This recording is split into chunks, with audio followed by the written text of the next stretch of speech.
Alright. Yeah, we ready. We in here. Jeremy, let me know if this was right. I did some things Jeremy. a little different. I want you to know that you're loved and appreciated, okay? You are. You truly. You are a gem. You are a gem. Hey, yeah. Okay. I think we good where I got the settings at right now. So let's go in. You want to do this? Yeah. Hey, welcome back to the Runners Club podcast. You already know we back in here. Another lap, another session. We at episode 9 right now. More we about topics. to hit the double digits real quick. We got hella shit working right now. It's just a lot of things. All of the things. You feel me? As the wise words of Courtney. We're gonna put that on a t-shirt. All of the things? Yes. That is my saying. Yeah. All like of the things. I have borrowed that and said that in a couple different instances. Yeah, I mean, and that's really what it is. It's like we are runners, but we are people. We do there's a lot of things going on. So when we say all of the things, we really mean all of the things. It's all incorporated into our podcast, and honestly, we're just grateful that y'all come back. You know. Every single week, and honestly, when we don't show up for a week, y'all be waiting for us at the location. Right. Like, where you at? Yeah. We're here. Honestly, that's a good way. That's interesting that you say that, because we talk about how as leaders in running in the community that it's all about showing up every week, all the time. So yeah, I have that mentality with everything. So even with the podcast, I'm like, ooh, last week, not talking to you, not sitting down, not talking into the mic. I felt it. Right. No, definitely. I don't like to get used to it, Like, I'm just like, no, we got to get back. We got to get back, get these topics, discuss. We might have to figure out a recording situation during that week that we was just talking about. Oh, and definitely. I might have a person in LA that can put us in a good situation. I like that. Well, you know what? So what we're talking about, to give context, is I love to give the listeners context. Let them know what it is. Like after the marathon, we as Gumbo Fit and also, last lap meeting Ian, who, we were planning on going on a group vacation because 1, we deserve it. 2, we want to. Dead ass. 3, it's fun. So while we're there, we definitely would love anybody's input on like what they would love to hear from us, because we definitely are going to be doing some recording. I think, we can really get creative with it. We can talk to some runners out there even. Like, I feel like we don't have a ton of time in LA because we also are going to go to Joshua Tree. We also are going to go to Las Vegas. There's, we got things going on in the works. You'll see it when you see it. Only if you're my close friends. You see it, okay? You got to be in my close friends. You got to see the little green color around my IG exclusive to see content. it. You going to get the LA portion? That's public. Yeah. Vegas? Every now and then you might get I might even edit my list. Bruh, talk about it, because, we'll have a good time. Well, enough about the future. Let's chill, because we don't know who's listening. The past, how was your last 2 weeks? Oh, the last 2 weeks have been ultimately good. I would say, I just want to bring up the fact that we came together today and being stressed was mentioned. And it's being stressed, I feel like I'm in kind of I don't want to say a constant state of stress. I don't want to alarm anyone, but I feel like our work is stressful. We're all entrepreneurs here. Like, you and I are entrepreneurs. We've decided to live this life. We said we aim for the 9 to 5, but then entrepreneurship is 24/7. Yeah. So it's like everything needs to be done. I know that I'm trying to talk openly about the fact that 1, I see a therapist, found a new one recently, didn't see a therapist for a very long time, and then was like, oh, it's about that time again. I need to really figure this out. Matthew helped me find a woman that really just kind of gets it, and we're developing a really good relationship. But she told me, she's like, girl, the list is never going to go away. And on top of that, You know, you need to decide what you are doing in the moment, and then just say later to the things that aren't as important, and just tackle one thing at a time. And I was going through a time in my life, I would say, when I say that, I mean like literally like 6 months ago, maybe 4 months ago, where I was doing that, where I would take like I would literally wake up in the morning, write down like 3, maybe 4 to 5 tasks. Like honestly, 5 is a lot. I honestly would try to keep it around 3, and I would try to keep just getting those 3 tasks done. It might seem like that's ridiculous to some who are like, oh, you're only going to do 3 things in a day. But the 3 tasks have a lot of mini tasks underneath them. Oh, that's real. You know what I mean? That's real. So really, it's a lot bigger of a situation than it sounds like. And so I'm like, okay, let me just get these 3 things done. And I've also realized too that I do well with waking up early, tackling my emails, and tackling some of my like most like important to-dos early in the morning. And then after that, then I can like get into things. It's difficult because that means like when I say early, I mean like I need to be waking up at 5:30. That's real. Low key 5. Okay. Trying to get there. Right now, I'm like toggling between like 5:30 and 6:37. That's Not real. gonna lie. And for some people, that's already really early. But for me, I need to get it done earlier because that's when I'm most clear, and that's when I don't feel any pressure to like from other people, because I'm not getting emails from other people. Most people wake up, they start their emails at like 8, 9, and by the time I'm like had my breakfast, sat down at the computer ready to go, that's when all that stuff happens. Then I get distracted. Right. So that's kind of how my last 2 weeks have been going.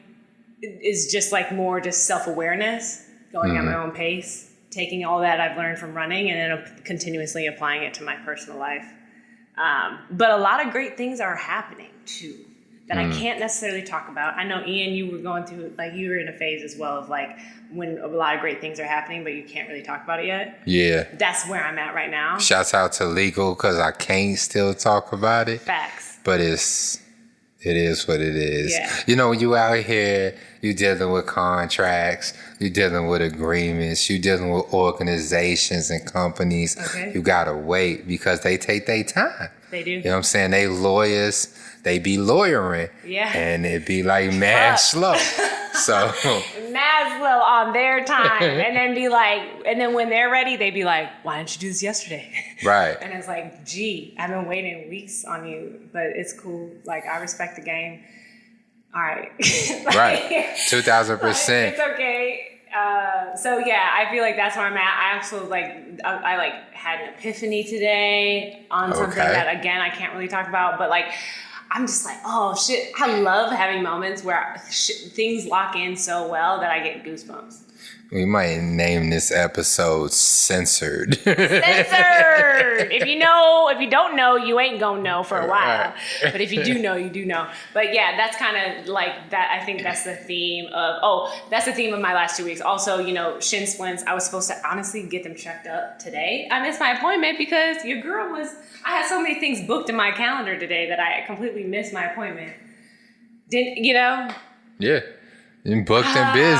But then Can't even take care of Courtney. I'll be trying to be positive, like maybe I wasn't meant to drive across town at that time. Maybe I avoided an accident. I try to be like, I'm moving how I'm supposed to be moving. The universe knows best.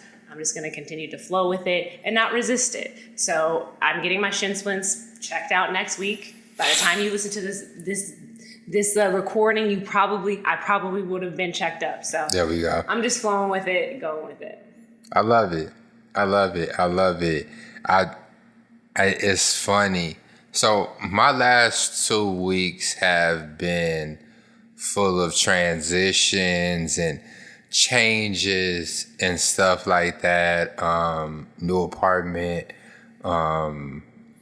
It's smooth. Round of applause. There we go.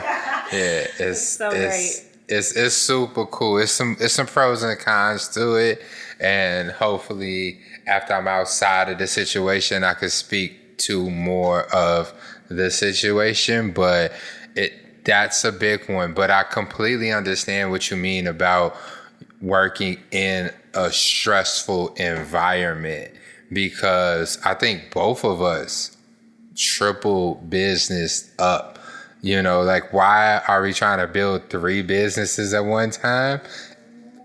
Why? Because we want to be successful and we want more in life. I'm with it. I'm with it. But this is where we are. And right now, there's so many things happening with all 3 of them. Like, I looked at my marathon weekend and I am fearful of how I'm going to handle everything. How am I going to be at the store? How am I going to be here? How am I going to be there? All at the same time, because now I'm getting DMs from people outside of the city talking about, yo, I'm near marathon weekend. I'm pulling up to the store. I'm gonna have, I'm gonna have the proper gear for the marathon and after the marathon. So I know I need to be at the store for that. You feel me? So that's lit, Ian. No, wait, hold on. Wait, you about to have the proper gear for the marathon? I'm gonna have what people who are running the marathon. Okay, look, if you're listening to this podcast, don't you dare go to Nike on Michigan. Go to Last Lap. If you don't go to Last Lap, don't come over here. Cause you playing. I'm gonna have what you need. Okay? I'm gonna have what you need. You feel me? All of it's coming with a bill, so help me pay it. Okay. But so just making sure that I'm in store representing Last Lap. I'm representing 7 on Sundays where I need to be with them. Representing the Runners Club podcast where I need to be with this, and just, spreading myself a little thin. But there's so much work leading up to that weekend. Shit, I have the peak week coming up that honestly I've been talking about a lot, just for a level of communal accountability and stuff like that. And it's just a lot of tasks. Well, I'm waiting on that too, because I'm purposely not planning something. No, you don't need to. Because I know you are planning something. Yeah, I'm planning everything for y'all. Yeah, but I'm here to help. You know and what? I know you love to put your name on stuff and you like to be the one to do stuff, but I'm telling you, I'm here to help. No, I know you're here to help, but one of the points of me putting this together was to take it off your plate. But it doesn't mean I can't still help. Okay. You know what I mean? I'm just saying. We'll doesn't mean you might get a couple texts on how to do certain things. Okay. You might get a couple texts. Because all I'm trying to do is give a helping hand. I already know. I appreciate it. But I also, once again, what you're doing right now for the community, for these 30-something runners. I did a count. It's more. I say it's something. Nah, we're talking like 45. But right. Like, it's actually wild. So, like I said, you're doing so much. And I'm like, let me take care of peak week for the family. Let me make sure everybody's good with that. Let me make sure the shakeout run is right here, so don't nobody got to travel far. Right. So it's right here on the south side. Right. You feel me? So, but all I'm saying is if you need more partners, we can bring out more. I think that's something I would like to help with. Okay. There's never enough and things honestly, that you can try. I'm talking to these companies. Free samples. I am talking to these. I'm talking to these companies. Right? For real. I'm talking to these companies, and they're giving me some really interesting answers, not necessarily in the direction that I want them to. They're all trying to offer, but they're all trying to offer the minimal amount of help. And it's like, no, I just told you what I wanted, what I needed. This is what we gonna do.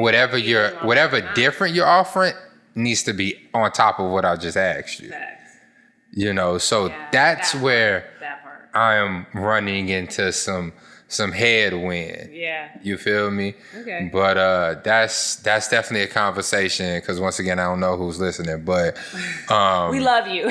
We love you. I appreciate all that you do and all that you offer. But I mean, the last 2 weeks been lit. We was in Beverly with Black Girls Run. 7 on Sundays was out there, and they did it up. Yeah. I ran past my ex's crib. I saw her mama. No.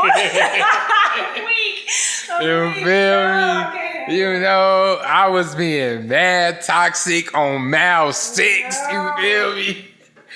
But it was all fun. It was where we needed to be. And shouts out to Beverly. Shouts out to Black Girls Run.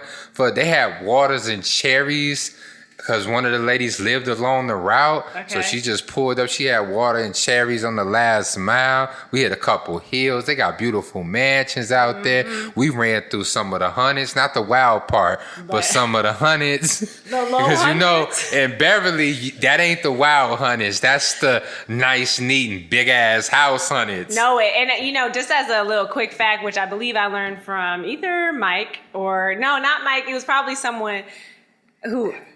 Devin. Okay, shouts out to Devin. He probably don't even listen to it. I'm gonna tell him to listen to this podcast while he's on one of his bike rides. Mm-hmm. So Devin told me, who is a Chicago native. He said that Beverly in Chicago. If you don't know it, look it up. It's actually Beverly Hills.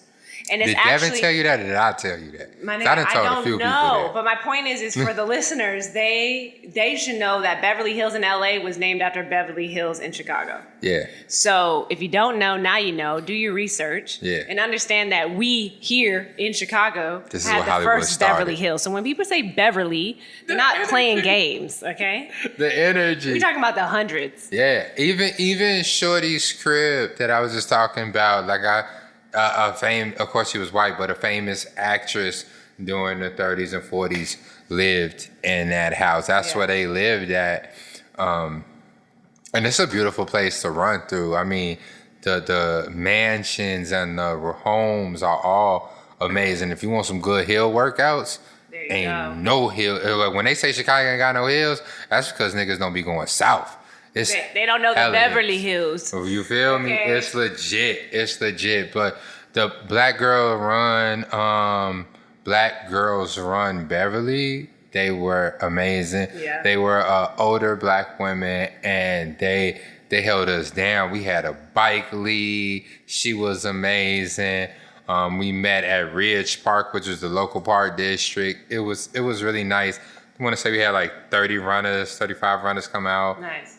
Just out for 7 on Sundays, and then we had some of their crew, and it was fun. Shouts out to LA. My mom's homie who run marathons. She was out there, and it was really, really good energy. Mm-hmm. And so my 2 weeks been filled with transitions and feeling good and like just writing things out and stuff like that. So I feel really resilient today on this Wednesday. Resilient. I like that. Yeah. Okay. Yeah. Well, with that being said, we actually have a guest for you all today. You heard him whispering earlier. You know what I mean? He couldn't help but laugh in the background because, we're funny. But I just want to introduce this guest. His name is Mike Brown. For those who many of you know already, Mike Brown. He's one of the Gumbo Fit co-captains. For those who don't know, we have 5 altogether. And Mike, he calls himself my assistant. Is he actually my assistant? It's questionable. But he does what he can when he can. And I appreciate his efforts. So Mike, yes, welcome to the podcast. What up, y'all? Yeah. What's the word? I've been sitting here quietly. Yeah, with the silent laughs. While everything has been going on, I've been trying to jump in. I love it. But how was your last week? Last week has been interesting. So I actually took a little bit of a hiatus. I was out of the Chicagoland area. I was in Atlanta.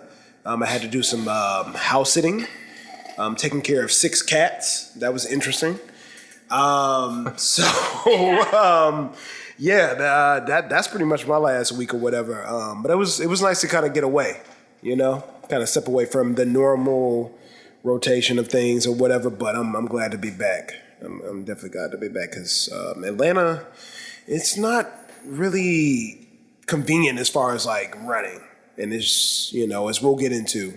Y'all know running is very important in my life. So Right.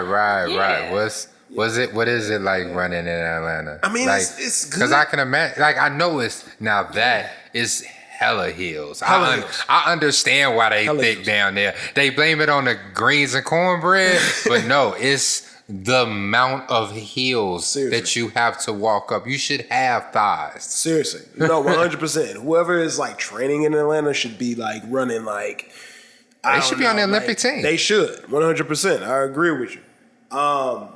It just wasn't convenient as far as like just getting out there and running. So there's no sidewalks. I mean, we kind of talked about this earlier, right?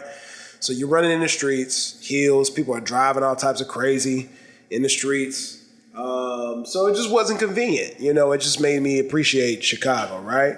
We live in a Hyde Park area and stuff like that. It's nothing for us to just get to the lakefront, get a few miles in and stuff like that. We don't live in Hyde Park. Yeah. You live in Hyde Park. Okay. Oh, no, y'all live in Hyde Park. I live in Woodlawn. Let me correct myself. I'm on a different budget. But you know what I'm saying, though, right? I feel you. It's right there, right? Lakefront right there. We can hop in and get some miles in real quick. I mean, even in the streets, right? I'm sitting over here with Young Black Money, y'all. Young Black Money. Look. It's a coffee shop downstairs. Ian trying to gas us up. I feel it. I receive it, bro. I receive it. But yeah, it just wasn't convenient. Now let me say this though. There was some beautiful spots out there to run though. There was this one trail, Comet Tail Trail, I believe. Beautiful. Running through woods, trees. I mean, beautiful black people all around and stuff like that. Beautiful. But everything is like 20 minutes away in Atlanta. You got to drive literally everywhere. Yeah, it's the country. You know what I'm saying? assuming. So I say that to say, no, for real. It is what it is. But I appreciate the convenience of, the lakefront here because it just makes it that much easier. So my last week it's been cool. I went to the Kanye listening party. Yeah, we saw that. I was like, okay. Yeah. That You was went from Atlanta to New York? No, that was in Atlanta. I thought it was in Madison Square. Bro, it was in Atlanta. That nigga's still there. He's still there. He's still there. He's still there. That was an interesting experience. That's probably why he can still stay there because it's in Atlanta. Probably. Because in New York, they would have kicked his ass out. Probably. They would have been like, bro, we got Bring it things a little to do. bit. We shared a little bit. Yeah, we got things to do. But that was an interesting experience. But like I said, it was just nice to kind of get away. You know what I mean? Like, we all need our breaks. And I encourage everybody to take, your space, your breaks when you need it. And I kind of really needed to get away for a second. I love that. I love that energy. I love that energy. For sure. So thank y'all for having me on. I appreciate it. Let me just say this before we kind of get into the brutal things. I love y'all energy. Y'all energy, like for this podcast, is like unmatched. Like it's beautiful to see how y'all go back and forth. Like it's very inspiring. Like this is legitimate sis right here. Nah, for real. Listen, I'm gonna say this on record, on wax, real quick. Wax.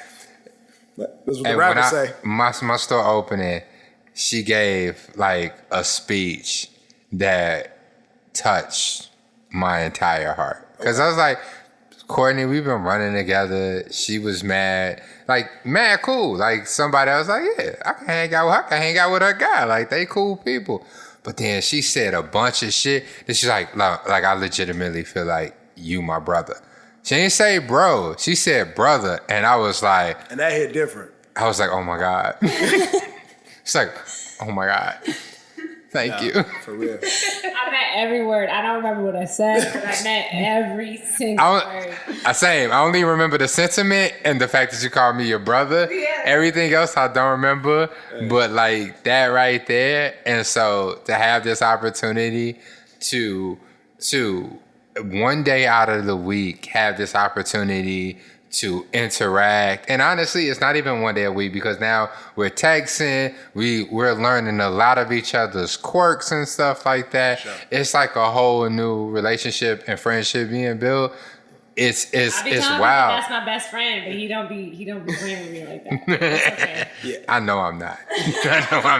I'm not gonna go that far. I just had to throw that. I'm not gonna go that far. He's got a set of very close best friends. That's why I be making that joke personally. Honestly, I don't even think he knows what I'm referring to. I just feel like because he's got his two best friends. Yeah.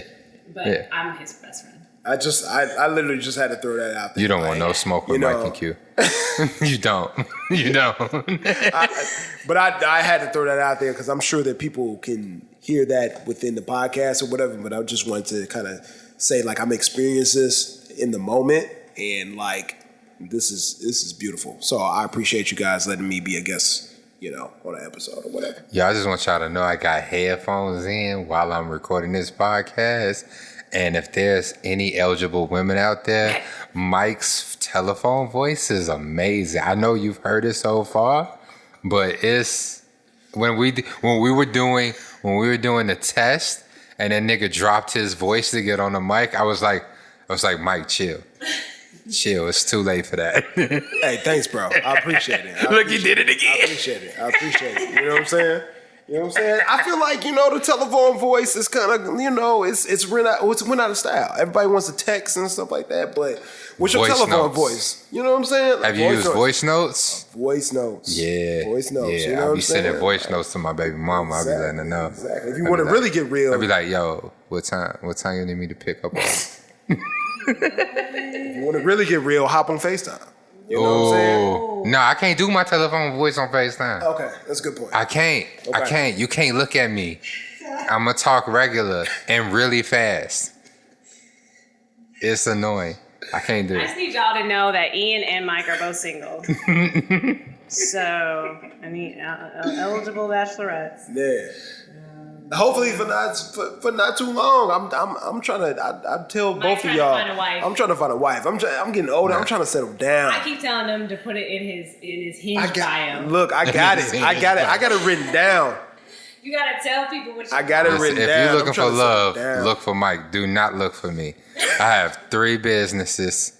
I have 3 children, and I have Courtney. I don't have time. Oh shit! I'm here for a good time. Not a long time. Thanks, bro. Okay. I feel that. All right. You want to go run? You want to go for a run? Let's go for a run. Cool. 50 minutes. Let's go for a run. An hour. If you want to go for an experience, you want to go for some love, Mike Brown is what you need. I am not. I'm trying to set Ian is tapping out. Yeah, no, don't. Ian is don't come looking for love over here. The whole sentiment changed. That's funny. All of 6 months ago, I feel like he was looking for a boo too. It was different. I mean, I was trying to be in love. I was trying to make a lot. Listen, it's a sensitive subject. Just today.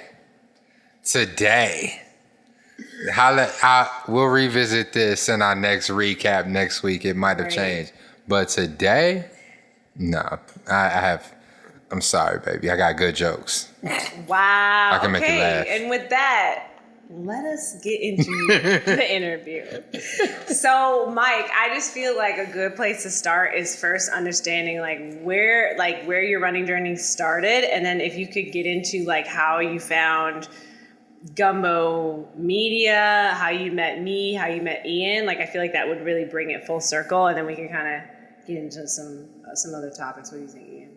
Yeah, I'm with it. Yeah, right. We can start there. For sure. Now, if we're talking about just running journey, where it started, I always kind of kick it off as far as college, right? That's why I say it kind of kicked off. I didn't run in high school. I didn't run track. I didn't run cross country or anything like that. But the more and more I think about it, it actually started in baseball. Okay. Yeah. Interesting. Yeah, I know. Interesting, right? So I can see that. Yeah, I distinctively remember. Okay, now first of all, let me give you guys a disclaimer. I was kind of trash in baseball, okay? I wasn't the best baseball player. I loved it. I just loved being around my homies. My homies played baseball, so I wanted to be on the team, right? Right. I just got that personality. The coach rocked with me just because he rocked with me, so he let me on the team or whatever. I feel like you always been just chill and cool, hella neutral. That's always how I've been, right? So I'm on the team. And the coach wanted me to be a base runner, a designated, base runner or whatever. And I distinctively remember this one practice where we were, we just had this competitive thing where we were racing. Mm-hmm. And I was literally beating everybody. The fast kids, the quote unquote fast kids, I was killing all of them, and everybody was like, "Mike, we didn't realize you were this fast, or that you had this interest in running." So I think that that's actually where it started as far as like my running career. Now, I didn't realize it to the point where it was like I should be like doing track and I should be doing like long distance running or cross country, but I think that that's where it started. That and football as well too. When we used to do our tour days, it used to be a punishment to run or whatever, but I used to really succeed in those moments when we needed to do the running and whatnot. But as far as where I've gotten to the point where I enjoy it to the point that I am at now, in college, there was a point where I was about, I think it was the heaviest I had been. I was like 212 pounds.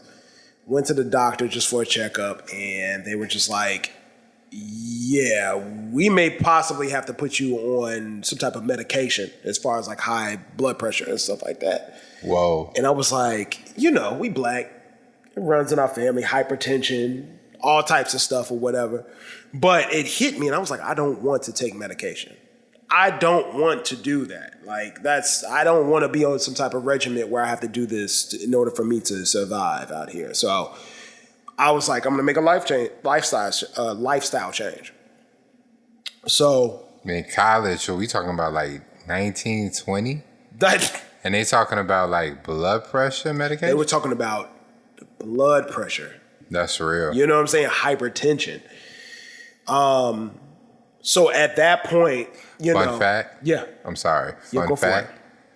Hypertension is what saved a lot of slaves during the voyage from Africa to America. Wait, expound on that. Yeah, I was gonna say expand on that. Hold on. You can't just drop that on us and we just move past that. Hold on. We're gonna have to take a quick Give us some detail on this. Pull over.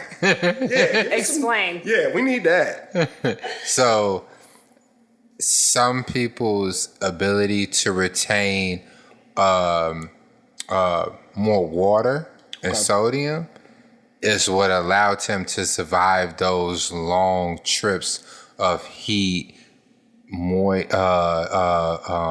dehydration versus those without that ability. Now, at that point in time, it wasn't a disease because we ate within the diets that worked for us. But now as Americans, where we tend to overconsume, that ability to retain water and sodium is hurting us because of the way we eat now. So you're talking about natural selection. You're talking about Darwin. Pretty much. So you're saying that at that point, it was done as like a survival tactic. Yeah. So some of their adaptation. bodies, because that's what really like hypertension and all of those things is our ability to retain, because like a lot of the medication would have been like water pills to make you pee more and stuff like that. But to just alleviate some of that water that you keep in your body.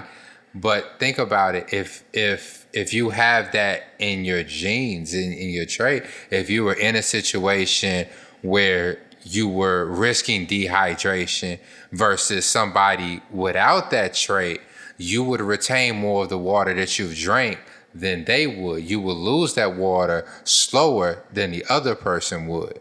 So at that time when they were eating the prime diet for where they came from, they were able to use that gene or that ability to retain water help them survive the voyage, where people who didn't have that had a harder time surviving the voyage, and most of those people might have died. That makes sense. That's one of those Googleable fun moments. fact. This is the more. This is I'm when on board with it. I'm willing. the more you know, Star. The more you know goes. You feel me? And go ahead, Maya, fact check me if I'm getting the wrong disease. Dr. Maya. But I believe it's hypertension. Real quick. She's gonna come and try to actually. Right. But I'm so sorry. Go ahead. No, bro. I'm glad you introduced it because I did not know that. But I mean that makes sense. It's a disease just because most of our foods are hyper processed with hella sodium. Right. Wow. That's crazy. That's heavy. That's super heavy. But in college, it was an issue. Yeah. What saved us then is killing us now. Exactly. I mean, it makes sense too, because in college, I mean, you know, everything was accessible as far as like food. Like it was easy. Like I literally had like restaurants like on a damn near like on a calendar of where I would go. It would be Flat Top on Tuesdays. You know what I mean? Buffalo Wild Wings on Thursdays. You know Where'd you what go I to mean? school? Trying to get that discount. Right, exactly. University of Illinois, down in Champaign. So, Gotcha. you know what I mean? Like Green Street, shout out to Green Street. You know, there was always a restaurant down there that you can go to and you knew it was going to get you right. Mm-hmm. You know? So, it was at that point, visiting the doctor, hearing that, where I was like, first of all, I'm not paying y'all for this medication. First of all, you know what I'm saying? Second of all, y'all not about to have me popping pills every morning. So, went to the local rec at the school, started running on a treadmill. They had an indoor kind of like situation where you can run. I started running on there. And then it came down to it actually when I had graduated where somebody challenged me. If you ever want to get me to do something, tell me that I can't do it. I love it. Tell me that I can't do it. Somebody said, I bet you can't do a half marathon. Uh-oh. I said, okay, all right. Say less. Say less. Say less. I probably said say less before say less was like popular. I probably said hold on, like hold that thought or whatever. So that's really when it kicked it off. Signed up for the half marathon, trained for it. Another distinctive memory as far as my running career, stuff that I remember is that one day it was raining down in Champaign because I was still in Champaign working. It was raining hard and I had like I think it was my longest run I had to do, 10 miles. I got that done on a treadmill. Get out of here. While watching, what was I watching? Sons of Anarchy. Sons of Anarchy? On an iPad while running on a treadmill. But that's how dedicated I was because somebody told me that I couldn't do it. That's wild. Okay? That's wild. You know, that's kind of where it really kicked it off. Can we use Fat Mike as the promotion photo? Y'all can do, hey. I know both of y'all got pictures of where I was at a certain point. I'm gonna have to have Wardell up. I've seen it. I got I've you. seen it. I got you. I'll give it to y'all. Y'all can definitely use it as promotion because I think it really shows that doesn't have to be what it needs to be. I love it. You know what I mean? Your story really, really speaks to me because sure. I've spoken on here a dozen times. Yeah. I've talked to y'all personally. Like, weight loss is such a struggle for me. Yeah. And I think maybe it was before the pandemic that I saw your older pics before you started running. And I was like, to see where you are now versus then. And then I think I met you a couple times before actually getting to know you.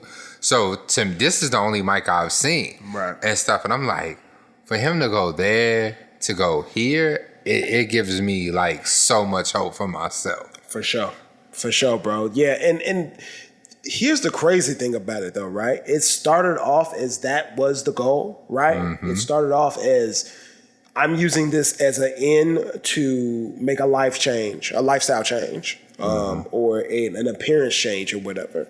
And then at some point, it just crossed over to something else, and everything else just kind of followed behind it.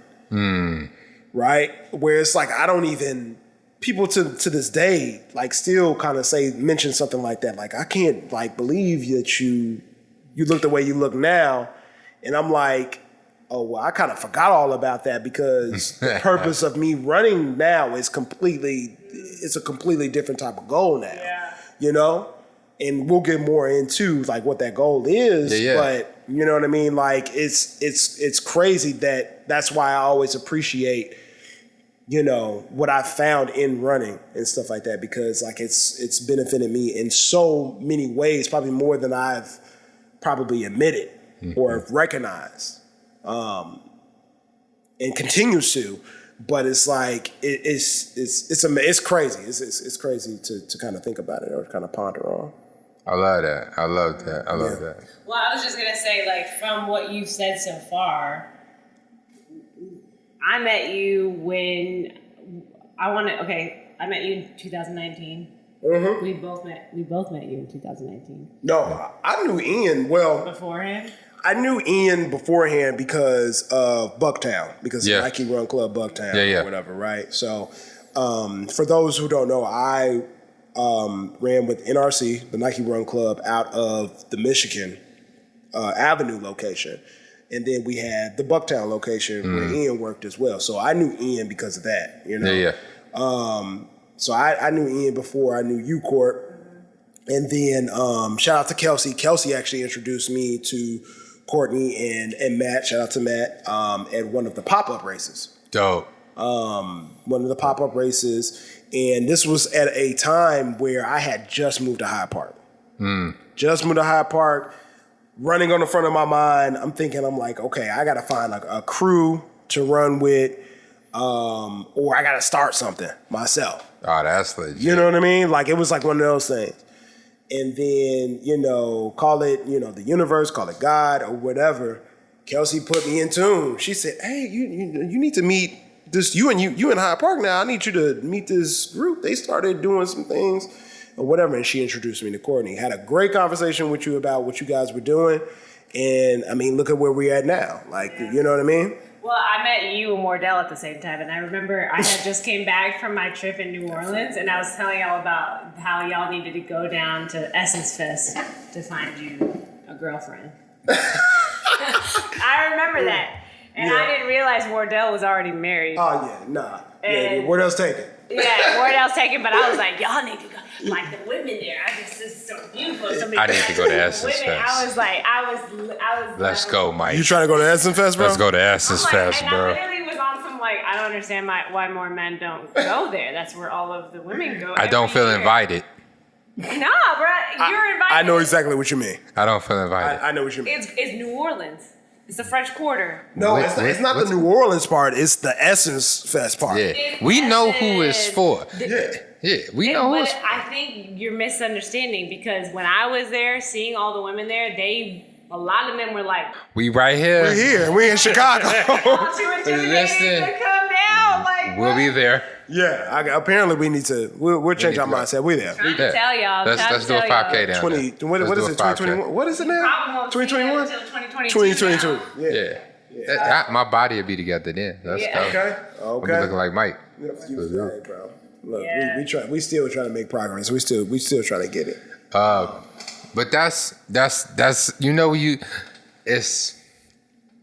I love the way the community works and the way the universe works, because even the fact that you was looking at that time for a community and 7 on Sundays was meeting less than a half a mile away from your house, because we were meeting before I met Courtney right here on 56 and Stony Island. Is crazy, and I think even I know you listening to this too, and I can't think of your name. It's the Casamigos in Apex. Oh yeah, we got libations right now. What's our friend from New York? Jerry. No, fuck no. Oh, Sandy. Sandy. Yeah. Sandy. First of all, let me say this real quick disclaimer, because Sandy, I know you're gonna be listening to this. You called me earlier, and I meant to call you back. My bad, bro. But yes, Sandito. Yeah, Sandy even came and ran out with us. You feel me? Yeah. And like I said, right around the corner from you. But I do feel like the universe works properly. It always because does. You found exactly where you need to be. And I know we crossed paths at Nike Bucktown, but I didn't recognize who you were until I started running with Gumbo and I was seeing you out there on the long runs. And then flat go forward, you join the community, you start running, you take up a leadership role, and you've been in a leadership role for what, like 2.5, 3 years now? I would say it's about 2.5 at this point. Yeah. So where are you now? What is the motivation for you to continue not just to be a leader in Gumbo, but to now be a coach for the Gumbo Marathon cohort? What is motivating you right now to do this and take this up? Because it's a big responsibility. It is a big responsibility, and I agree with you. As far as like, you know, I thought about this, and we talked about this at the beginning of the cohort. And I mentioned this to the runners, is that as far as like my running journey or whatever, I feel like I didn't feel like it really hit the road until I became a pacer with NRC. That's when the first time I ran my first marathon. That's when I had the first proper training. Really? That's when, I was really kind of guided into, this is what you need to do if you want to accomplish the goals that you want to in your running career or whatnot.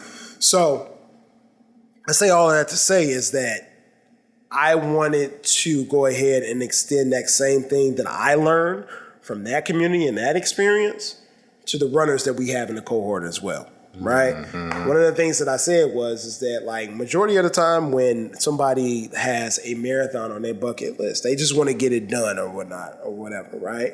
And never look back. And they never want to look back at it. Right. But, like I said, this is the way it is for me is this is a lifestyle. This is like something that keeps me going. This is something that keeps me on track where it comes to like, without running, like I honestly don't think I would be able to like manage like relationships or just like work or anything or stay focused or any of that. Like I feel like it's the glue that keeps me kind of like together. Amen. You know what I mean? Like as far as like stress, we were talking about stress off the mic. Stress, where I don't, things of that nature. Like this literally keeps me sane and together. And, I'm not saying like that everybody has to go out there and run a marathon. You just need to, I just encourage people to find what works for them. If it has to do in the realm of the world of running, then, you know what I mean? Like find what race works for you. You know what I mean? It keeps me disciplined. And then it's encouraging me to kind of keep going to be a leader and to kind of, help people is to try to extend what I feel for it to them as well, because like I was saying, like people do that first marathon and like Court said, like they do it and they don't ever want to do it again. You know what I mean? And I understand. A lot of times the first time training is such a rough experience. It's a lot. Because so many people are training alone or with a crew that doesn't necessarily care about them. They're inviting them to come run with us, but you're really still on your own. Yes. And I think that first marathon, like your homie Rudy. Yes. She hated her first marathon. I've talked to her a couple times about it. Yeah. And after running with us, she's like, I might give it another shot. Yes. Because I don't think it'll be as bad this time around with the support system. Support is key. It's super key. I could not have done my first marathon without my support system. Support is key. And this is coming from somebody that's saying, so just a disclaimer for everybody. I'm going on my 8th marathon coming up to the Chicago marathon coming up this year, right? Bro, be running. So. No, he coming up on his 8th and 9th. Because he's talking about running LA a month later. Yeah, so I am doing back-to-backs here. So I'm doing Chicago, and then I'm going to do LA a month after that. So it'll be my 9th marathon after that. Now, in between those marathons, there have been a couple of marathon sessions where I have had to train the whole entire session by myself, right? But you get to a point where I think that everybody can get to a point where they can train by themselves, but those first few ones are critical to be with a community. So community is key. Don't clap. Oh, sorry. Mentally, like it's just it keeps you together. It keeps you accountable. It encourages you. You learn stuff that you didn't know that you should know. So I always encourage people for those first few marathons that you run with a group, of individuals, and 7 on Sundays, Gumbo, anybody that can kind of guide you along the way to get those goals accomplished. I love it. Yeah, I mean, I was just going to say, ultimately having Mike on the team is amazing because he is always here for the long runs. And I mean, like, having you not here, like when you're not here, I It's felt. celebrate the fact that you take care of yourself. You know, I'm not going to say nothing. I don't complain. I don't complain, but I miss you. Okay? Like, I miss you every time you're gone. It's the same, whether it's Picasso, you, whoever, Kelsey, I don't get, like, even Maya, when Maya was gone, like, we felt that absence of her presence, you know? So, like, I always say, like, every captain in the Gumbo Fit squad is important. We all have our roles. You know, even Candace, like, she had a baby, but it's just like her presence matters. She brings energy. She has the experience that we need, and ultimately, like, she knows what it's like to take off an hour from your marathon time. Like, she's in a different place where it's like you can learn from all of the captains. And on top of that, I would say that during this like cohort experience, it's just been interesting to just see everybody kind of like, I don't know, blossom, I guess, into just like who they are as coaches, or even just like with the opportunity to be certified as like an RRCA like coach. It's like, we can all do whatever it is that we want to do with it. You know, I never really saw myself as a coach, but I do see myself as a leader, you know, and I don't know if maybe coaching is part of that. I'm still grappling with what that means, but like, I feel like there's something that's being created right now with all of us, even you, Ian, and Aaron. It's like we're really hitting a place where we can kind of do what we want in the space. Right. And I would say for me personally, I just see so many gaps within running that we can explore. Well, the beautiful thing is that all the things that you were just talking about, like, it translates into like real life scenarios too. Mm-hmm. So outside of running, you know what I mean? Like, this is going to make me just as better as far as a leader, like in work, you know, as far as my career outside of running. Yo, low key, you can throw Gumbo on the resume real quick. Real quick. You know what I mean? Like, yeah, like I think it's just like, it's building character. Do you see yourself if the opportunity was given? Yeah. Do you see yourself walking away from your job to live your life, rely on all your income coming from running? 100%. Interesting. 100%. Wow. Yes, and this is and look, I'll be completely honest with you. I work in my career affords me a lot of compensation. Good compensation, but I've come to the realization. I just want y'all to know the decor in this motherfucker is nice. It's like we had Mike's house today. It's like I got some work to do, but nigga, is this marble? What is this? But what I'm saying is that I've realized that as far as, I don't know if this is I just turned 32. I don't know if this is just like a kind of like a life realization or whatever, but money is not a big motivator for me as far as like what drives me. Oh, okay, preach, bro, preach. You know what I mean? Bro, preach. I've realized that. Yes. Don't get me wrong. I like doing nice things. Yes. But it's not a motivator for me as far as like getting things done and stuff like that, right? I love it. So, you know, if an opportunity did get to me where it was like, I really had to weigh it before, like, this is giving me fulfillment because this is what I love. Running is what I love.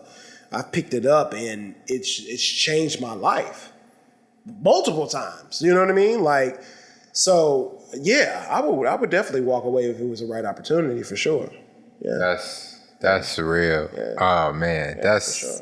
That speaks to me so much because I feel like so much of the struggle that I've faced in my life comes from that simple fact that money is not a main driver, and I know it is for a lot of men because we haven't had the opportunity to change our roles in society that much, especially compared to women, that as we're advanced as a civilization, like we don't do hand-to-hand war anymore. We don't hunt and gather anymore. So all of what makes us a man is our money and then well, I'm not gonna say the second part. This is a running podcast, but Oh my God. but like Facts, though. I know where you're going. right. I know where you're going. But those are our last two vessels of what manhood is for us. And to be a man today and money not be the main driver of your actions is difficult. Now, obviously, you done quite well. Me, on the other hand, and I don't know, I'm sorry if this statement sounds like I'm assuming your story, but for me, it has not done well for my son, my oldest son, Julius, who's 15 at this point. So he's seen a lot of my life with me, and then some relationships, because my journey has been so much finding something that fulfills me versus something that's paying me well. And so, I mean, what you just said spoke to me. Yeah. Like volumes. And me and you have had conversation about this before. Is the amount of respect that I have for you doing what you did, especially last year within 2020, everything that's going on, starting your own business and leaping out there and making it work. Ultimately, you took there was no for an answer. Like, you made it happen, bro. Like, I've talked to you about this off mic about it, whatever, man. I just want to say this on here, is that, like, I'd have the utmost respect for you for doing that and stuff like that, because you're doing something that ultimately fulfills you and stuff like that, and you're impacting the community. Like, who can say that they're doing that in their careers and in their in their jobs, like, and stuff like that? You know what I mean? And succeeding with it, like. But like, take nothing from yourself. Take nothing from Courtney. What y'all are both doing. of y'all, right? Y'all are killing it. Both of y'all, like. That's like, both of y'all are entrepreneurs out here doing what y'all love to do and killing it. Like, I love it. Like, I respect both of y'all, like, tremendously. Thank you. Just wanted to say that. Thank you. I know. I've been seeing y'all. We have two mics. We have two mics. People. I got to move it over. Okay. I want to say something. I was just trying to give Mike his time. Let's go. I just wanted to give y'all flowers, because you know what I'm saying. Like, y'all the homies. We haven't given any flowers in a few weeks. Yeah. Oh, I forgot about that. We're giving flowers this week. Yeah. We're giving flowers. It might be myself again. No, I'm just saying.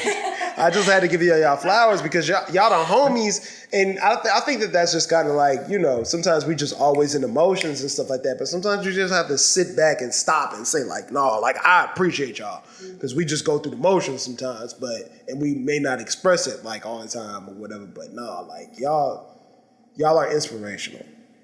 For real. And y'all are really, really doing some impactful things for this community and stuff like that, and it's beautiful. I'll say this. Look, I've been in this position. For those who don't know, I kind of said this last night because we had dinner, but, like, when I graduated, so I went to school and I majored in finance. While I was still in college, I applied and got a job. Like, I knew what I was doing right out of college. I had already been hired by Target Corp as a business analyst. I was, like, going down that road of, like, white collar. I got offered a very nice salary, and I was just like, I was winning, but my mental health was not winning, and so I had to leave it. But then I continued to model, and I continued to do other things. But I say all that just to say that, like, for me, entrepreneurship started from, honestly, before college. Before college ended, I should say. And it's been very difficult to not always know where your next paycheck is going to come from. And that's the comfort of a 9-to-5. Yeah. You say, I'm going to make this much this year, and every month I'm going to make this much, therefore I can afford this much. When you are in a position, and I've been, grinding for over a decade. I've been, like, and that's the part where, like, people see Gumbo, but they don't realize, like, even with Matthew, like, he's been doing his own thing for a minute, but, like, the way I've been doing my own thing has literally been, like, grinding like this for over 10 years.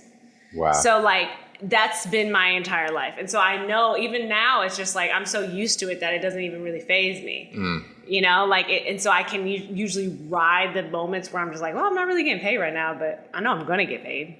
That's amazing. You know, so, but it's like, it's wild. It used to stress me out a lot, and I know how to manage. I've learned how to like manage that much better over the years, but like, that's been the life. And I feel like now I've been able to transition everything that I learned from the modeling industry into running. Because now I get paid as a runner.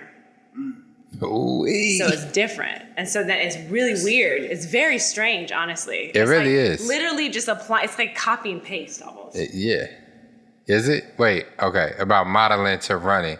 As far as like, I don't have like, okay, and maybe, you know, this is a tangent, but my point is like Gumbo Media, like, she's so tall. I am so tall. It's the torso, you know what I mean? But you know, if I have triplets or like even like twins, like I'll fit them in there.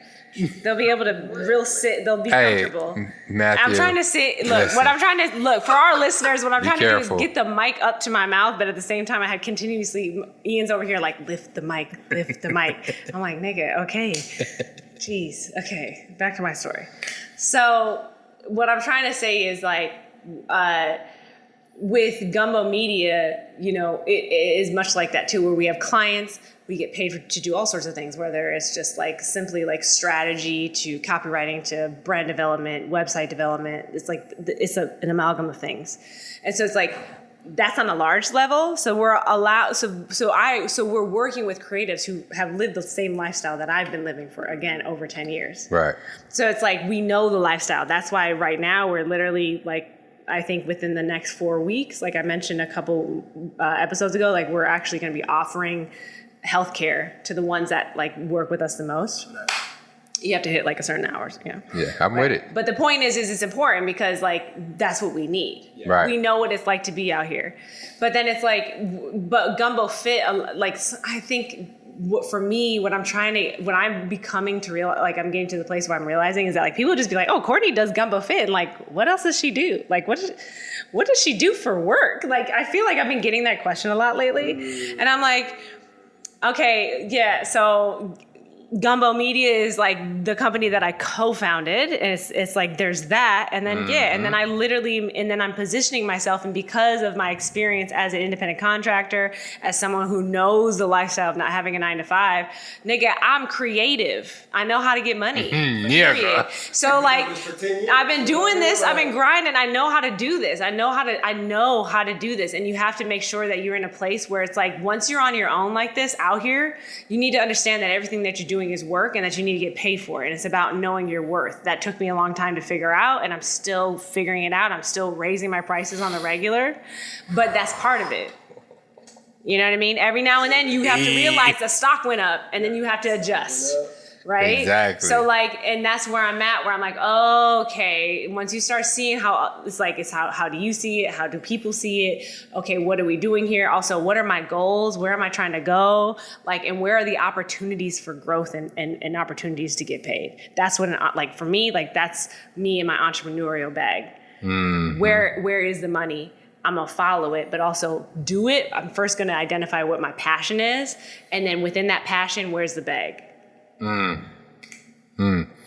love it. You said a lot of beautiful things. Also, she said bag, very Minnesotian. Oh, damn, you guys. She said it. How you say egg? Say egg real quick. Egg. Okay, I think that's fine. Leave me But no, see, this is what I'm talking about. All of this stuff that you were just talking about, like, I respect both of y'all for that. Like, the way I've always been as far as like life and stuff like that, I've always been like, go with the whatever the sure shot is, the safest route. Right. You know what I mean? And you know, the fact that y'all went on those limbs or those risks and stuff like that and succeeding.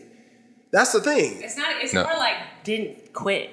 Yeah, didn't quit. She's closer. She's a lot closer to succeeding than I am. That's what I was just saying. I've been failing for the last 5 years, and I've only got it proportionately right the last 9 months. And let Brooks tell it, nigga, you ain't got it all the way right. But here's the thing. That's as far as like succeeding, I think we live in an age with social media where it's like we are able to show just the good parts, right? Right. And this translates into running too. Like there's a lot of failing in running too. You know, there's some workouts where you're not going to get it completely done the way you want to get it done. Same thing with a business and stuff like that, or anything that you're trying to accomplish. You know what I mean? Like, there's going to be some pitfalls in there. The only thing you can get right for certain, 100% of the time, without a shadow of a doubt, is consistency. It's the only thing you can get right. If you continue to do it, if you continue to move forward, eventually you're going to make it work. You're going to make it work. And I'm a big believer in the energy that you put out there. You know what I mean? Like, I don't like to preach like on people's like belief systems and stuff like that. But I think one thing that everybody can agree on is effort.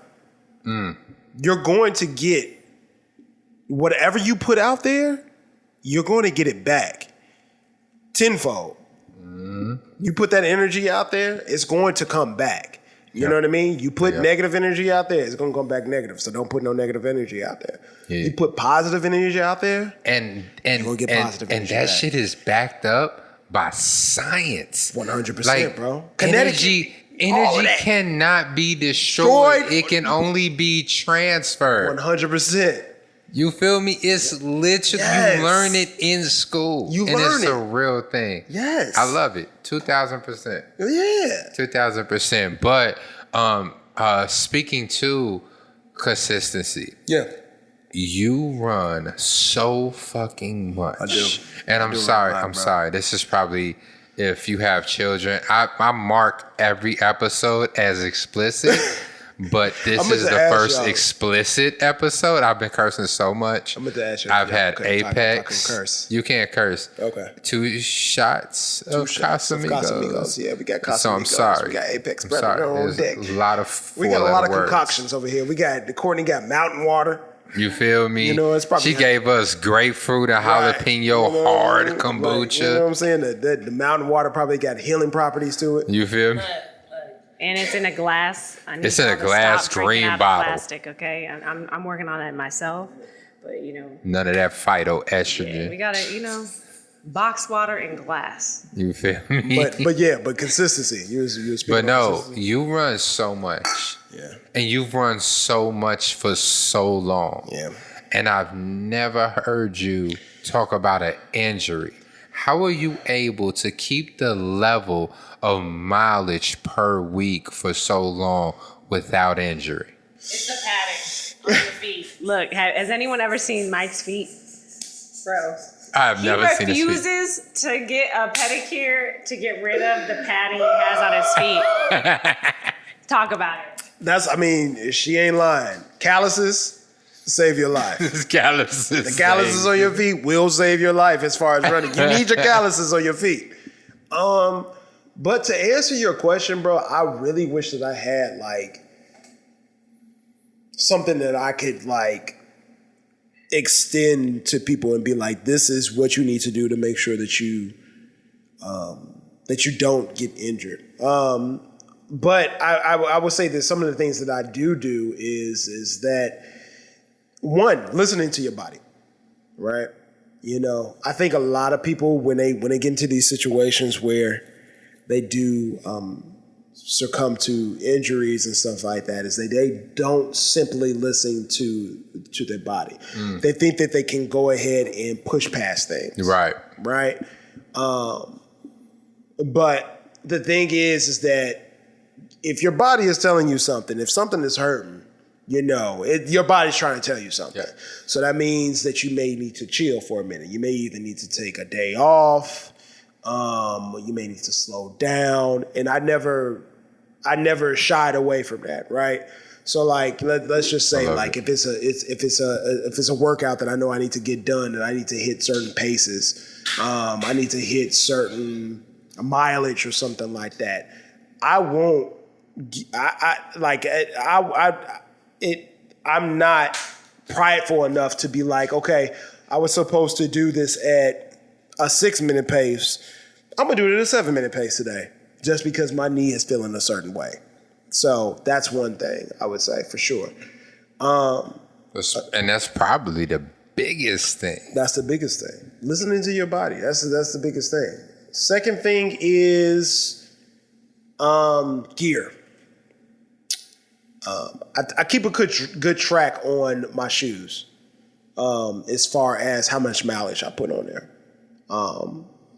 This is the low key gym right here. This is definitely a There's gym. so many people coming in my stores like, yeah, I've had these for a couple years now. Yeah. And when they say a couple, that shit don't be 2. It's always 3 or more. The amount of people that I talk to where I ask them, I say, and this came back from my Nike days when I used to work at Nike on Michigan. Well, so, what shoes you running in? Oh, I'm running in Huaraches. Ooh. By the way, anybody that doesn't know, Huaraches it's not a running shoe. Okay. No. You know what I'm saying? Neither is Air Max. Neither is an Air Max. But look, even though it started off as right. Let's be 100% clear here now that a lot of these shoes used to be running shoes. Yeah. But a lot of those shoes, Yeah. the technology in them, they don't even have the same technology in them that they had then because now they're a lifestyle shoe. That's a fact. That's a fact. That's a good fact. But gear. Oh shit, Courtney, 3 shots. Courtney. 3 shots up. Let's But go. Court, like the gear. The gear is a big thing. So like I was saying, like I keep a track on my mileage for my shoes. And let me keep this in This mind runner too. club, not drink champs. Apparently this is drink champs. Let me say this too. I keep a rotation of, when I'm speaking of this gear and stuff like that, I keep a rotation of different shoes for different situations. So I have a shoe for long runs. That's real. Easy runs. I have a shoe for faster runs, track runs, tempos and stuff like that. So I would say that played a lot into injury prevention and stuff like that. Now going back to like me saying that I keep track of these shoes, I keep track of the mileage on each shoe because once it gets to a certain threshold of miles, I'm done with that shoe because it doesn't have the same support it did Right. in the beginning. Right. And I listen, it's different type of runners listening to this podcast. For sure. There's some people who are, just like one of the guys who I can't remember his name, but he's the spouse or he's dating one of the business owners next to me, and I speak to him. He just runs 3 miles every day. Well, not every day, but most of the week and stuff like that. For him, it might not benefit him to have multiple pairs of shoes. Facts. But if you're into different distances, into long runs and anything 10K and up, it might benefit you to have 2 to maybe 3 pairs of shoes 100%. For these different type of workouts, because these different type of workouts require different things, especially when you get in these long runs. Like the tempos feel amazing. They feel 100%. Good. They might be cool for your tempo workout. They might be cool for your track. They might be cool for your easy 3. But they don't have what you need for your 10 miler. No. For your 12 miler. You want to switch it up. And on top of that, a lot of these shoes have foam, which you need to give maybe a day to decompress. That's a fact, bro. Decompress. Yeah. Interesting. Yeah, I would because have never thought. just like me and Courtney, these motherfuckers be under stress too. They need to wind down. Oh. Full circle. Y'all want to talk about full circle? You feel me? Ian just brought it full circle. But no, that's a fact, bro. The more the deeper and more, I'm not gonna say serious, the more committed you become to the sport, the more committed you should get into the tools that you use for the sport. Yes. And I think that will ultimately extend you know, the health that you have in the sport too. Another thing, so this would be 3, recovery. Recovery. The most disrespected. This is a fact. The most disrespected woman in the world is the black woman in recovery. That's the most disrespected person in the world. The black woman in recovery runs. I would agree with you, bro. And let me say this though, because you know, this is something that I've had to check myself, and I've been checked on multiple times. From different running influences in my life, right? Recovery is for a reason, okay? Recovery is not for you to go out there and just because you're feeling good, I'm gonna go ahead and run my fastest mile today and stuff like that, right? You know, even on my longer runs, you know, people have had to check me and say, you need to be running slower. Yeah. You know what I'm saying? And I would say that people have goals, and, you know, you may feel like you would have the ability to do certain things on certain days and stuff like that, but there's a rhyme and a reason and a science behind everything. And those recovery runs, making sure that I check myself and do it at a certain comfortable pace has been key as well, as far as like making sure that I don't injure myself. Mm-hmm. And I think that a lot of people should remind themselves, like the quote unquote, the quote that they say is, you run slow so you can run faster. And it really does translate. It definitely does. Yeah. I think Courtney was the one who said, Kipchoge, who broke 2 hours, that in order to break 2 hours, he had to run like 4 or 5 minute miles for 26.2 miles. Yeah. But his long runs during training, not his recovery runs, but his long runs be like 5 minutes, 6 minutes slower. So this is what it is. It's actually, I think it was his recovery runs. His recovery runs, he would run at a 9-minute pace. Yes. For someone who's running how fast per minute? 4 or 5 minutes. Right. Doing a 9-minute recovery. And then it's interesting when I hear people talk about how it hurts to run slow. Yeah. Because we hear that. We hear that from all of our, Matthew has said that to me. Mike has said it. Like, I've even sometimes felt that way, where I'm like, slowing down hurts me. But you know what? One of the things that I want to learn right now is how to keep that efficient cadence, because I think that's where it begins to hurt, because when you run slower, you slow your cadence down, so you're on each foot longer. And you're probably not holding up your body as much. You're probably not engaging your core. Like, I mean, we're just saying, like, you know, I think those are some of the issues, right? So it's like it makes, Ian was talking about, well, should I run my recovery runs at a 14-minute pace? Like, what the fuck? But like, you know, but it's not necessarily telling everyone else to just be like super, super slow, but it's just like, it's an example of even the fastest people in the game right now take their recovery runs seriously. Yes. Yeah. They don't play around. They're very much like, no, this is important. I'm running, but it's not like I'm trying to continuously meet a certain mileage per minute that shows that I'm a badass. For sure. For sure. This random Sunday is not race day. It's not. It's not. There's nobody out there with you. Ain't nobody timing you. This time is not official. Slow down. Yeah. Niggas need to put their blinders on like horses and on race. You know what I mean? Where it's just like all you can see is what's in front of you. Like, because the thing is you say there's nobody out there with you, but then you low-key start ghost racing. Right. I learned that term from y'all. Don't be ghost racing on a recovery run, okay? Yeah, it was Understand one time. that everybody's in their different stages in their own running journey. Your recovery day ain't always everybody else's recovery day, okay? It was one time where I was running from the store to Turbo Tacos, and it was just dude. He was just quickly trying to get across the street, but he thought he was gonna beat me across the street, and you wasn't gonna beat me across the street. That's what I'm trying to, yeah, bro. Not in the middle of my motherfucking run. I ghost raced that nigga and I won. I took home a gold. The amount of ghost races that I've had is like ridiculous, to the point where I was like, I know there's people like on the lakefront, like we give nods to each other too. because we know we've ghost raced each other multiple times. Like, I see you, bro. Like, but it's a pride thing. Yeah. It's a pride thing, especially us as men. Like, we're super prideful. We like, oh, you're not. And I think we've talked about this. I know we've talked about this. Like, I have this thing. I don't know what it is.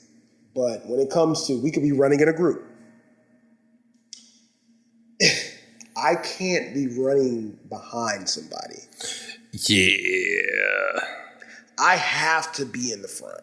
Yeah. I don't know what it is. I've been getting better because I've been a sweeper at both Gumbo and 7 on Sundays. Yeah. But it still bothers me. It's just a psychological thing. Like, I just have to at least be like either like match to the person who was on the front, but I can't do the back thing. I can't. That's but can we just talk about your encounter with Brittany? Oh my God. Brittany from Windrunners. Because look, I'm going to just, first of all, shout out Brittany, because I know Coach Robin, she be listening to our podcast. So I need, let Brittany know that we mentioned her. I'll let her know.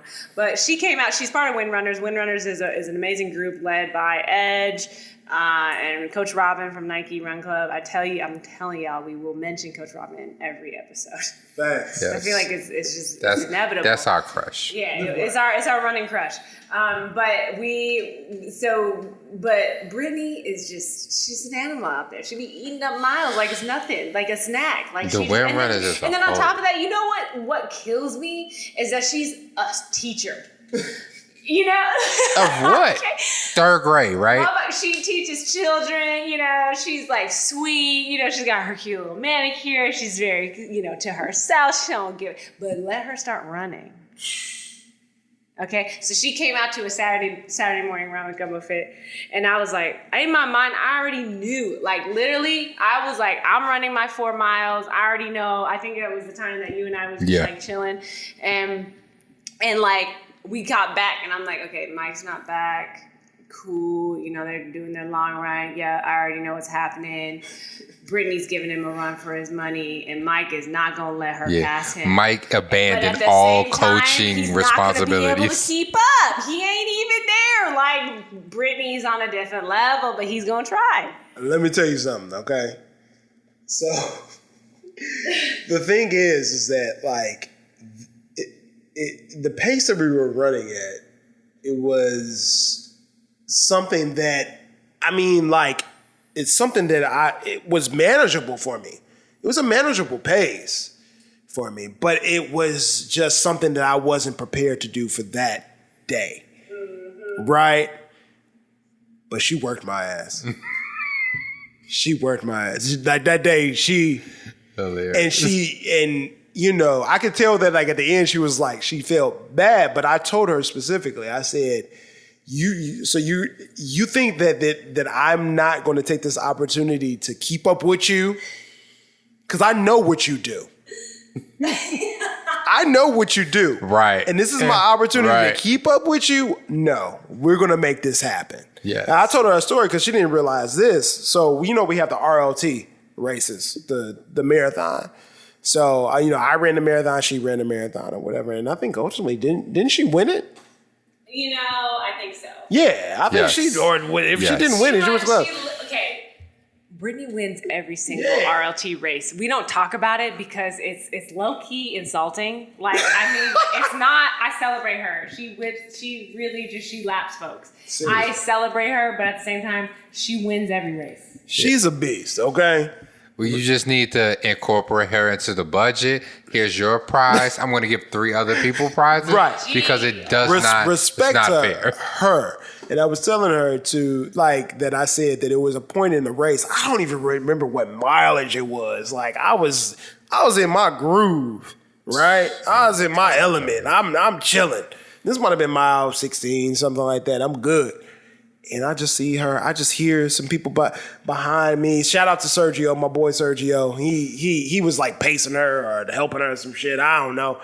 I just hear them come back behind me, and she's cruising past me, like gliding, giving me the slightest, like, gentle, like, hi. how you doing? Just Yeah, good old time. just a nice little stroll in the neighborhood. And I'm like, what the you know what I mean? Like, she's killing it. So that Saturday, when I was able to like run with her, I was like, this is an honor. I'm keeping up with you. You're not gonna tell me that. No, we ain't slowing down. Like, this your conversation pace?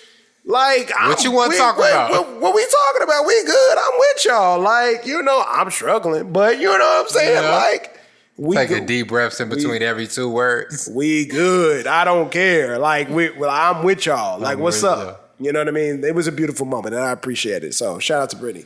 Shout out to the Windrunners, period. Like, y'all, They're amazing. yeah, Vanessa, man, I love Vanessa, her. Honestly, Vanessa, Brittany Claire. I don't give Vanessa her flowers enough because last lap happened when did it happen? Yeah. Because of Vanessa. Because of the one Chicago race.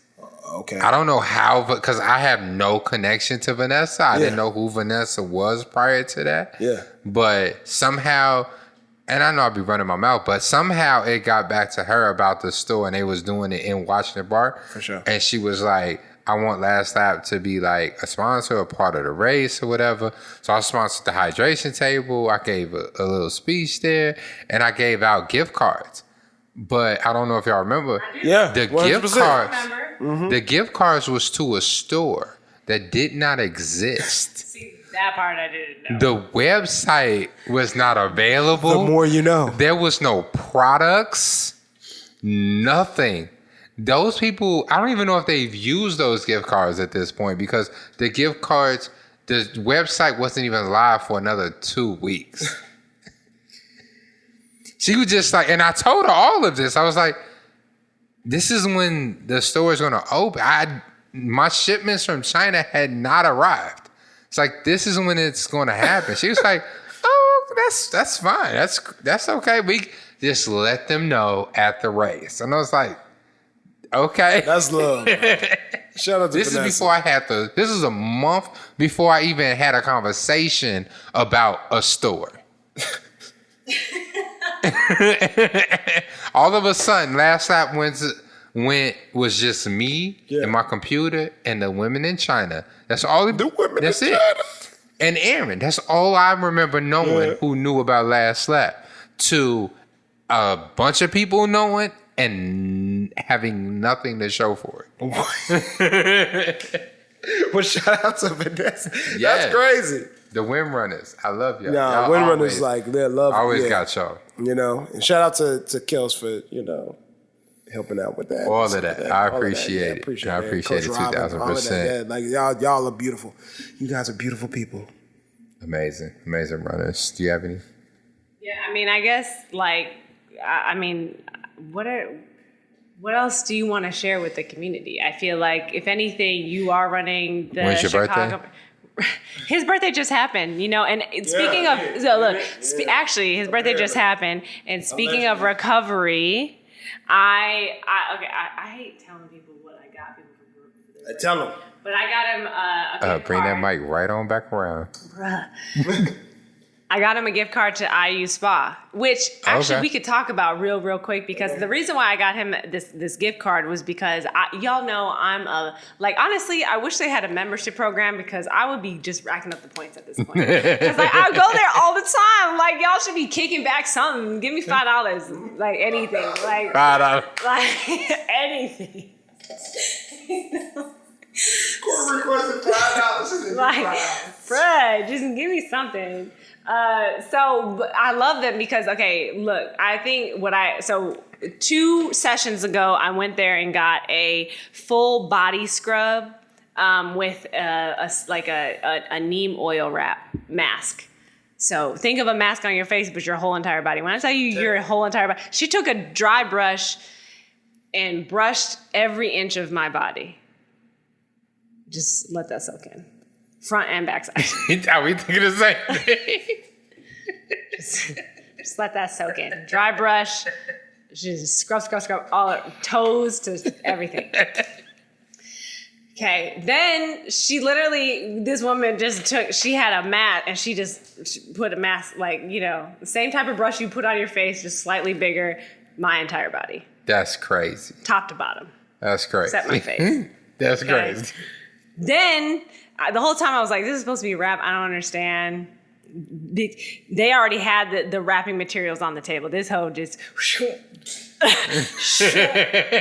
was like, each side just is like boom, boom. I was like, oh my God. This shit just waited, like heated table, everything. I was like, oh, holy shit. And the thing is like, I'm very fidgety. Like, you know, again, another thing I'm talking to my therapist about, because she's just be like, girl, you're fidgety. I'm just like, I know it's because I just be, you know, and this like the therapist, like the you know, she put a thing over my eyes. By the time she came back 5 minutes later, that shit was off because like the shit, I was getting itchy.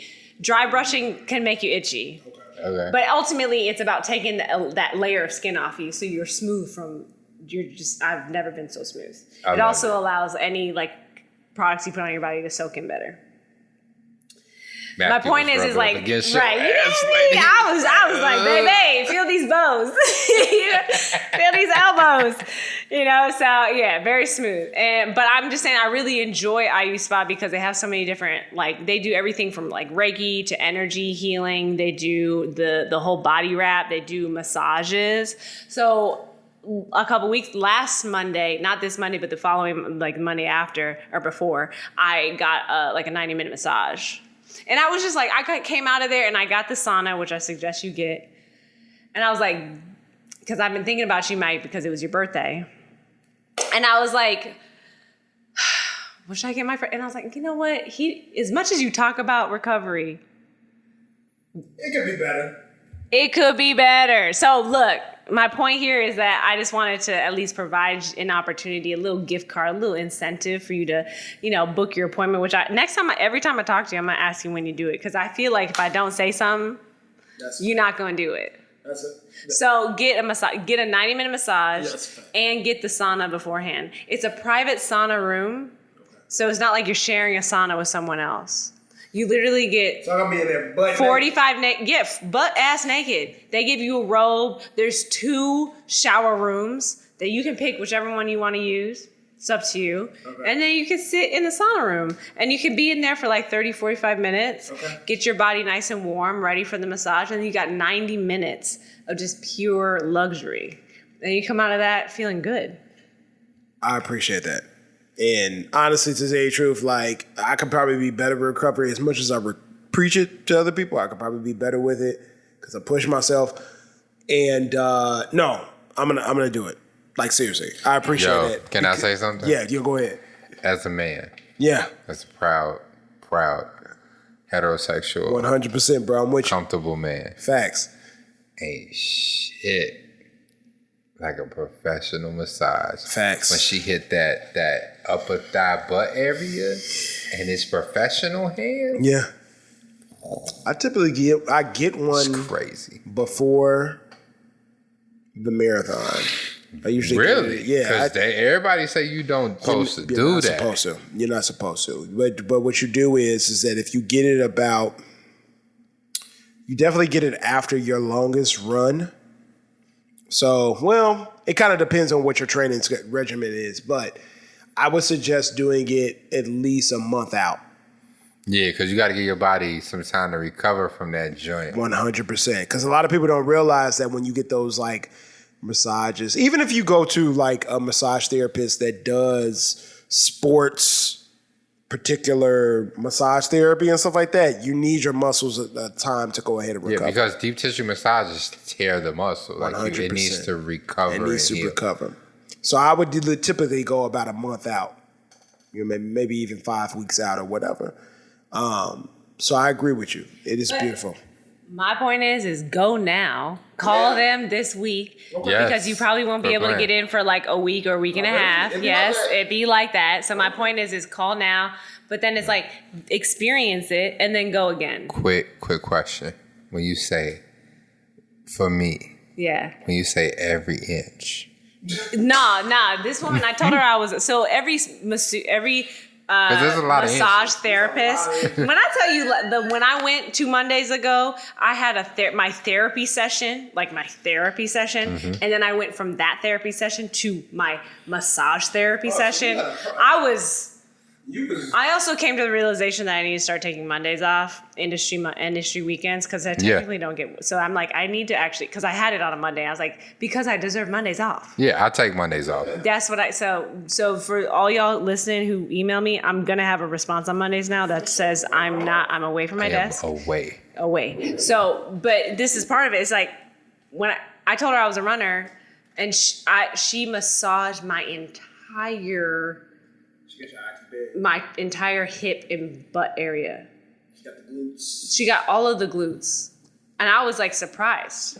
Because I guess I didn't emphasize the fact that I was a runner beforehand, like to other people. But she got it. And she was like, she moved the thing over, the little sheet over, right? And I was like, okay, I'm a little exposed. You know, but she was like, I was like, okay, wow, okay. She like moved it over just so that one side was exposed. I was like, okay, but everything. Yeah. Everything. And then she showed me that like I have I have a lot of tension in my shoulders. So then I actually kind of like, my neck kind of goes in a little bit. And so she's like, you will actually be taller if you do this exercise I show you, which is like kind of putting my head up against. Gee, I'm 5'9". Leave me alone. I might be 5'9" and a half after I do these massages. Leave me alone. So like, you know, but either way, like lengthening my spine because I just like hold a lot of tension in my neck. And now I'm like, okay, cool. I've been doing that. Feel great. Like every massage therapist there will tell you what's what, and they're good at what they do. And so I'm just saying, like, I'm going next week. Go. Let's go. I got some go, bro. next week. Go. Like, I got some downtime this week. I'm going next week. I'm gonna book me a session too. This sounds like fun. Because look, I'll say this too. You said that you went to Loom again. The prices are cheaper, but really? The quality is superb. Typically, I'll be going to Massage Envy. No, that's like the Chipotle. Yo ass. That's the McDonald's of massages. That's the Chipotle of get it where you can get it, but I'm just saying when you ready. Hey, but you know what? When you just want to kick it, spend some quality time. There's a black woman on 47. She has a massage spa that's dedicated to men. Just men? Yeah, Sunday, she had an event that was supposed to be for women, but no women even signed up because her spa is known for its focus on men. How old is she? I don't know, but she's older, bro. I think Mike feels like he's comfortable. But no, like it's right over here on 47th Street, bro. Yeah? And I think it might be King's Spot, but I'll let you know. No, King's Spot is in Niles, Illinois. I doubt that they're That's open not anymore. That's King's not the one. Spa, though, but I'm saying like, if she's King's Spa, then that would be interesting. No, I don't know. The King's Spa. This is King's Spot that we don't know? No, this is the black. Oh, okay. This is a black-owned joint, and shorty, the whole thing is based around being focused on pampering men, especially black men. I love it. Yeah, so I'm supposed to be reaching out to her because I want last have to do something with her. I like it. So I mean, with that, you know, we've been talking. And I feel like I don't have any other questions. Ian, how you feeling? A minute and 40. We got a minute and 40, right? This might be the longest. A minute? Episode. You mean an hour and 40 minutes? Hour. Yeah, hour. This will probably be our longest episode. This is the Casamigos. Yeah. But I think ultimately this has been a great episode. Honest, like Mike, I already told you, like we need to have you back already. I think everybody I want to have back, but like having you and like Picasso. Would be amazing. We can talk about shout out to No Trey P. No Trey P. Hey, I know Kayla's listening to this. I need him to come on with him. Him and Courtney need to have an episode about their modeling tips. Exactly. Like that's a great thing. Like, I just let Picasso have my man's one of them photos are like a ill mixtape cover. It was crazy. The eyes, it was the eyes. He gave you the squint.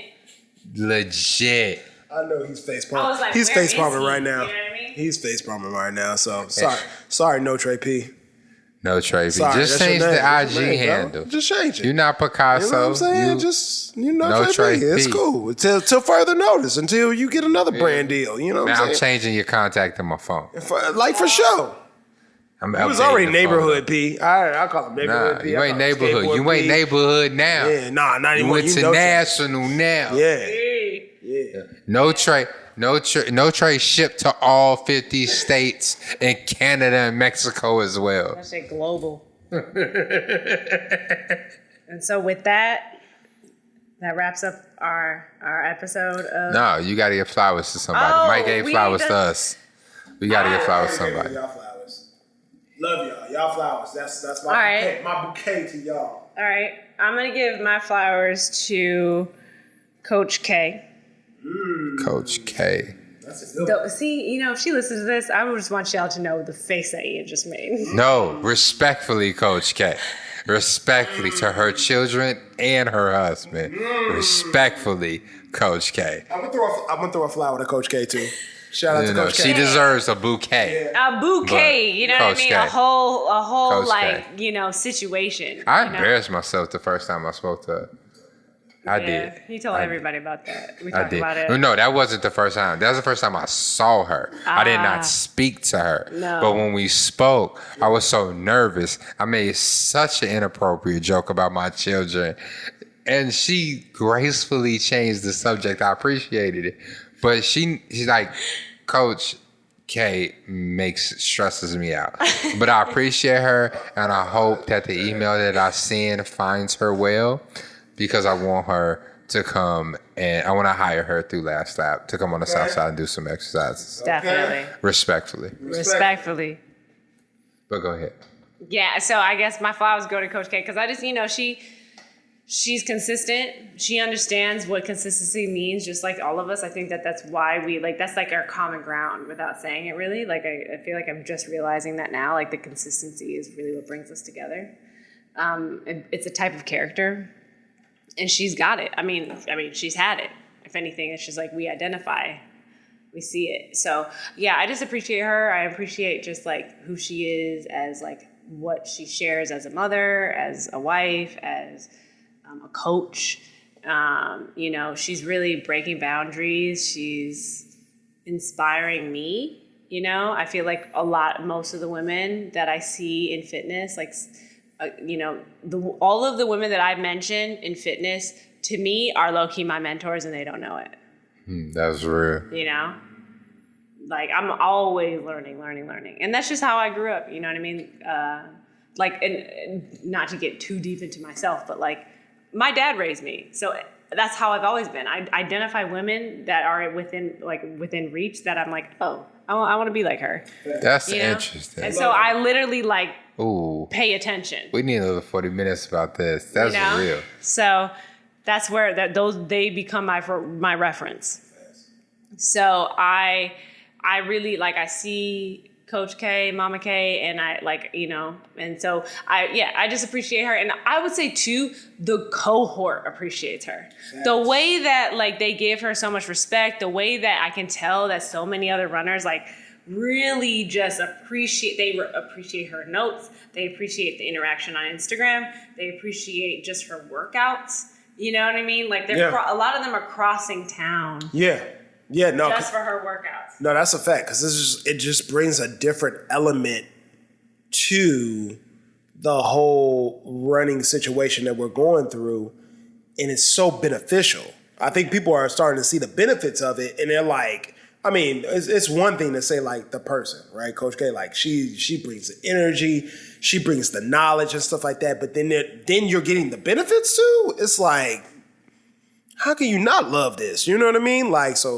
100%. Shout out to Coach K. She give her a whole flower shop. Yeah. Well, a whole flower shop. Yeah, that's how I feel about it.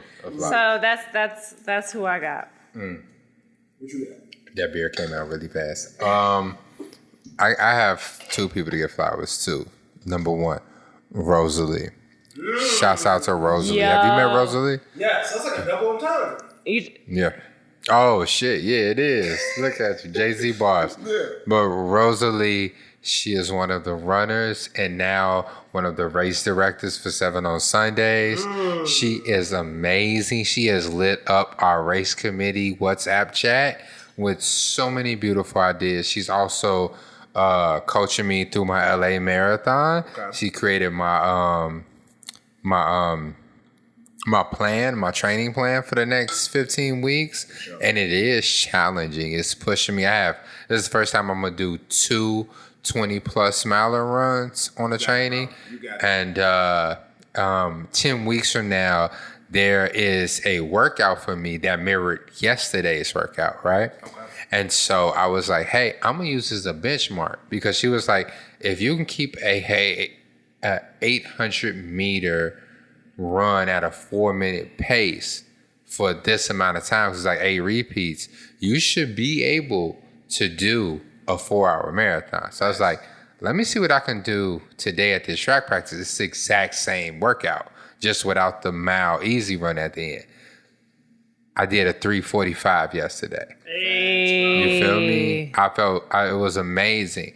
And so, you know, just for her to put that out there and to push me and challenge me in this program, I really appreciate all the work she's doing with 7 on Sundays, all the beautiful ideas. We still trying to reschedule the Bridge Everesting joint, because that was an amazing idea from her. Thanks. And she's such a beautiful person, and I appreciate her finding 7 on Sundays and willing to roll within 7 on Sundays. And then secondly, I have to give flowers to this amazing woman, this amazing black woman who's on the South Side, who's here on the South Side doing, and I'm going to give a disclaimer, Swoosh, I need you to close your eyes. I need you to close your eyes, close your ears, Swoosh.